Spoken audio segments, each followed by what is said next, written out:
এই মুহূৰ্তত এটা ব্ৰেকিং নিউজ দিব বিচাৰিছো যে অখিল গগৈক এছআইটিয়ে তেওঁৰ বিৰুদ্ধে এক গোচৰ ৰুজু কৰিছে। বিশেষকৈ যোৱা সময়ছোৱাত অখিল গগৈয়ে এছআইটিৰ যিখন চাৰ্জশ্বীট সেইখন সংবাদ মাধ্যমৰ আগত এক প্ৰকাৰ ৰাজহুৱা কৰিছিল। জুবিন গাৰ্গৰ মৃত্যুৰ সন্দৰ্ভত তথ্য ৰাজহুৱা কৰাৰ অভিযোগত এছআইটিয়ে এতিয়া গোচৰ তৰিছে অখিল গগৈৰ বিৰুদ্ধে। চাইবাৰ ক্ৰাইমৰ ওচৰত গোচৰ দিলে এছআইটিয়ে। চাৰ্টিফাইড কপি অবিহনে সামাজিক মাধ্যমত চাৰ্জশ্বীটৰ কপি যধেমধে ৰাজহুৱা কৰাৰ গুৰুতৰ অভিযোগ উত্থাপন হৈছে অখিল গগৈৰ বিৰুদ্ধে। আৰু সেয়েহে এতিয়া এছআইটিয়ে জুবিন গাৰ্গৰ যি মৃত্যুৰ তদন্ত কৰি আছিল সেই এছআইটিয়ে এতিয়া অখিল গগৈৰ বিৰুদ্ধে গোচৰ ৰুজু কৰিছে। এই সন্দৰ্ভত কিছু তথ্য জানিবৰ কাৰণে আমি যাব বিচাৰিছোঁ আমাৰ সাংবাদিক প্ৰস্তুতি গগৈ কাষলৈ। প্ৰস্তুতি, মই তোমাৰ পৰা আৰু কিছু তথ্য জানিব বিচাৰিছোঁ যে যোৱা কিছুদিন ধৰি সংবাদ মাধ্যমত অখিল গগৈয়ে যিহেতু এছআইটিৰ যিখন চাৰ্জশ্বীট আছিল সেইখনৰ সন্দৰ্ভত বিভিন্ন ধৰণৰ বক্তব্য ৰাখিছিল, সংবাদমেল সম্বোধন কৰিছিল, আন আন টক শ্ব'বিলাকতো অংশগ্ৰহণ কৰি তেওঁ কিছু বক্তব্য ৰাজহুৱা কৰিছিল। আৰু তাৰ পিছতে এতিয়া এছআইটিয়ে গোচৰ দিয়া যিটো খবৰ আহিছে কিমান দূৰ সঁচা? তেখেতৰ বিৰুদ্ধে এছআইটিয়ে এটা গোচৰ ৰুজু কৰিছে চাইবাৰ ক্ৰাইমৰ ওচৰত। কাৰণ তেওঁৰ বিৰুদ্ধে এটা অভিযোগ হৈছে যে তেওঁ চাৰ্টিফাইড কপিৰ অবিহনে আচলতে সংবাদ মাধ্যমৰ আগত তেওঁৰ বক্তব্য ৰখাখিনি আচলতে তেওঁলোকে কোৱা নাই, কিন্তু সামাজিক মাধ্যমৰ তেওঁ ব্যক্তিগত পেজতে হওক বা অন্যান্য যিসমূহ তেওঁৰ পেজ আছিল সেই পেজসমূহত চাৰ্টিফাইড কপিৰ অবিহনে তেওঁ সেই যি চাৰ্জশ্বীট আছিল জুবিন গাৰ্গৰ মৃত্যুৰ ঘটনাৰ সন্দৰ্ভত যিখন চাৰ্জশ্বীট এছআইটিয়ে দিছিল সেই চাৰ্জশ্বীটখন তেওঁ আপলোড কৰি দিছে, যিটো আচলতে আইনসংগতভাৱেও আচলতে যুক্তিসংগত নহয় যে চাৰ্টিফাইড কপি নহলে আমি কোনো এটা তেনেধৰণৰ কোৰ্টৰ অন্তৰালত থকা বিষয় আচলতে ৰাজহুৱা কৰিব নোৱাৰে। আৰু সেই পইণ্টটোতে ধৰি বা সেই যুক্তিটোতে ধৰি এতিয়া এছআইটিয়ে চাইবাৰ ক্ৰাইমৰ কাষ চাপিছে আৰু তেওঁলোকে এটা গোচৰ ৰুজু কৰিছে অখিল গগৈৰ বিৰুদ্ধে যে তেওঁ চাৰ্টিফাইড কপিৰ অবিহনে ইমান স্পৰ্শকাতৰ যিসমূহ তথ্য বা যিখন চাৰ্জশ্বীটৰ যিসমূহ গোপনীয় তথ্য সেই তথ্যসমূহ কেনেকৈ ৰাজহুৱা কৰিলে। সেই সন্দৰ্ভত তেওঁলোকে এটা চাইবাৰ ক্ৰাইমত এতিয়া গোচৰ ৰুজু কৰিছে আৰু তাৰ পাছত হয়তো অখিল গগৈ এই প্ৰশ্নখিনিৰ সন্মুখীন হ'ব। তেওঁ চাৰ্টিফাইড কপিটো কোৰ্টৰ পৰা আচলতে উলিয়াব লাগিছিলে, কোৰ্টৰ পৰা নাপাই তেওঁ কেনেধৰণে এই চাৰ্জশ্বীট কপিটো ক'ৰ পৰা পালে সেই প্ৰশ্নখিনি কিন্তু এতিয়া অনাগত সময়ত অখিল গগৈ সন্মুখীন হ'ব লাগিব। তাৰ উত্তৰ তেওঁ চাইবাৰ ক্ৰাইমৰ ওচৰত বা এছআইটিৰ ওচৰত দিব লাগিব। গতিকে পৰৱৰ্তী সময়ত লক্ষণীয় হ'ব যে অখিল গগৈ এই সন্দৰ্ভত বা এই অভিযোগবোৰ কেনেধৰণে খণ্ডন কৰিব। ধন্যবাদ জনাইছোঁ প্ৰস্তুতি। জেইললৈ যাবলৈ সাজু অখিল গগৈ, কিন্তু এটা চৰ্ত। অসমৰ মুখ্যমন্ত্ৰীক খালি মই আহ্বান জনাম, মোৰ গাটো বেয়া হৈ আছে। যেনেকৈ মানে আপোনাৰ শ্যামকানু মহন্তক মেট্ৰেছ দিছে, মোকো যেন এখন মেট্ৰেছ দিয়ে। জেলত বৰ ফটা কম্বল থাকে, তাত শুব নোৱাৰি, আৰু লগতে দুখন কম্বল যাতে দিয়ে অলপ ভাল চাই। আৰু তেওঁ ঘৰত থকাবিলাক নালাগে বাৰু। আৰু বেড কভাৰ এখন আৰু আঁঠুৱা এখন, খুব মহ ওলাইছে এতিয়া হা। তো গতিকে আজিকালি ঠাণ্ডা দিনতহে মহ ওলাই, জানেন নাই? আগতে গৰম দিনত ওলাই, আজিকালি ঠাণ্ডা দিনত। মেট্ৰেছ কিন্তু হেৰিয়াক দিছে আকৌ দেই, শ্যামকানু মহন্তক দিছে। মোক নিদিলে নহ'ব, মোক ফটা কম্বল দিলে নহ'ব, উৰেহে কোৱা। জুবিন গাৰ্গৰ হত্যাকাণ্ডক লৈ এছআইটিয়ে দিয়া চাৰ্জশ্বীট ৰাজহুৱা কৰিছিল অখিল গগৈয়ে, দিছিল নিজাববীয়া ব্যাখ্যা। সেয়াই অপৰাধ হ'ল অখিল গগৈৰ। অখিল গগৈৰ বিৰুদ্ধে এছআইটিৰ মুখ্য তদন্তকাৰী বিষয়া ডক্টৰ ৰজি কলিতাৰ অভিযোগ, অখিল গগৈয়ে অপৰাধীক ৰক্ষণাবেক্ষণ দিছে আৰু চাৰ্জশ্বীটক লৈ নিজস্ব ধাৰা তৈয়াৰ কৰাৰ চেষ্টা কৰিছে। এতিয়া অখিল গগৈৰ প্ৰতিক্ৰিয়া। জুবিনদাৰ মৃত্যুৰ কাৰণে জগৰীয়াসকলৰ ফাঁচি নহ'ব, মোকহে ফাঁচি দিবলৈ হিমন্ত বিশ্ব শৰ্মাই চাগে চেষ্টা কৰিছে। তেওঁলোকে জেলত দিব নোৱাৰিব, মোকহে চাগে জেলত দিবৰ কাৰণে হিমন্ত বিশ্ব শৰ্মাই চেষ্টা কৰিছে। আৰু এইটো এটা ৰাজনৈতিক ইছ্যু, যিহেতু নিৰ্বাচন আহিছে মোক ভয় খুৱাবৰ কাৰণে। হিমন্ত বিশ্ব শৰ্মাই নাজানেই যে মই কেতিয়াও ভয় নাখাওঁ।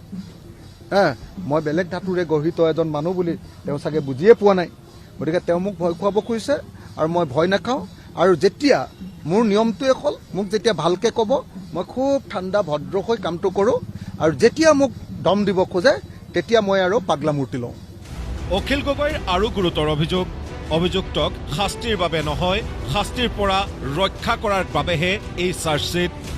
আপোনালোকক মই 6 মাহ সময় দিছোঁ, ইলেকশ্যনৰ দিনকেইটালৈকে শ্যামকানু মহন্ত আৰু সিদ্ধাৰ্থহঁতক জেলত ৰাখিব খোজা হৈছে, আৰু তাৰপিছত তেওঁলোকৰ কেছ নাইকিয়া কৰি দিবৰ কাৰণে এনেকুৱা ধৰণৰ এখন দুৰ্বল চাৰ্জশ্বীট দিয়া হৈছে।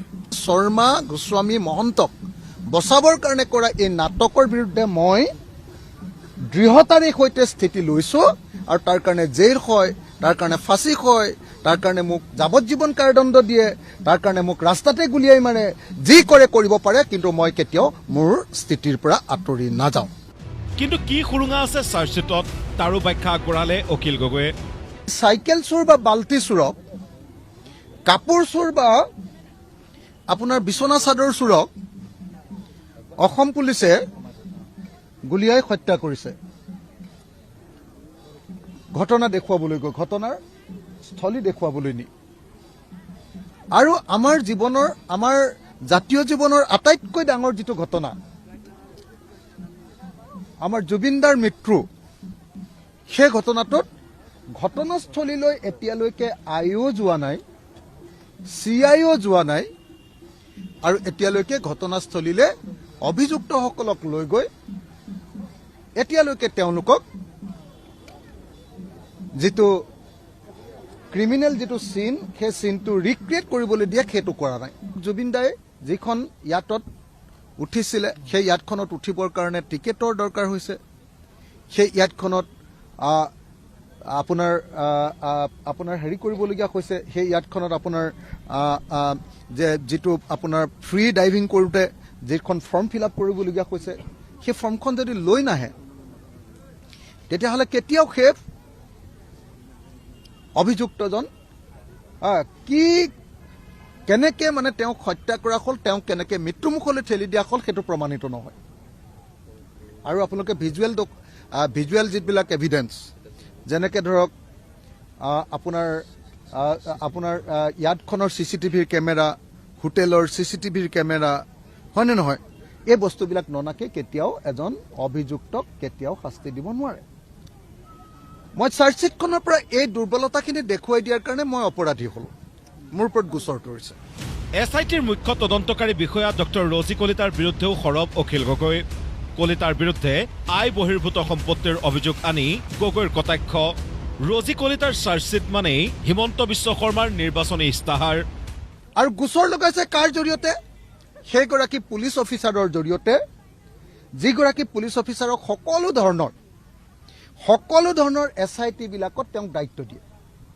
আৰু সেইগৰাকী পুলিচ অফিচাৰ থাকিলে সকলো ধৰণৰ SITৰ ৰিপৰ্টবিলাক আচল SITৰ ৰিপৰ্ট নহয়, পুলিচৰ ৰিপৰ্ট নহয়, এইটো হিমন্ত বিশ্ব শৰ্মাৰ নিৰ্বাচনী ইস্তাহাৰ হৈ পৰে।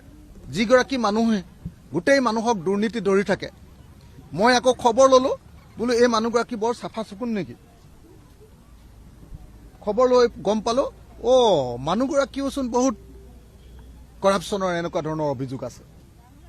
সেইকাৰণে মই ৰাইজৰ দলৰ আমাৰ যিটো গৱেষণা টীম আছে, গৱেষণা টীমক কালিৰ পৰা কৈছো, বোলো SITৰ CIO যিগৰাকীয়ে মোৰ ওপৰত কেছ দিছে, তেওঁৰ ডিছপ্ৰপৰ্চনেট এছেটৰ ওপৰত আমাৰ এটা গৱেষণা হ'ব লাগে। কালিৰ পৰা আৰম্ভ কৰিছে, এতিয়ালৈকে 6টামান বস্তু আমি পাইছো। শিৱসাগৰৰ পৰা আহি জুবিন গাৰ্গ ক্ষেত্ৰত উপস্থিত হৈ এইদৰেই বাক বিস্ফোৰণ ঘটালে অখিল গগৈয়ে। এতিয়া গগৈৰ বিৰুদ্ধে অপৰাধ অনুসন্ধান শাখাত ৰুজু হোৱা 13/25 নম্বৰ গোচৰৰ পৰৱৰ্তী পৰ্যায় কি হয়, সেয়াহে চাবলগীয়া হ'ব। ভিডিঅ' জাৰ্নেলিষ্ট অজয়ৰ সহযোগত ত্ৰিলোক সিঙৰ সৈতে চিন্তুমণি শইকীয়াৰ ৰিপৰ্ট, প্ৰতিদিন টাইম।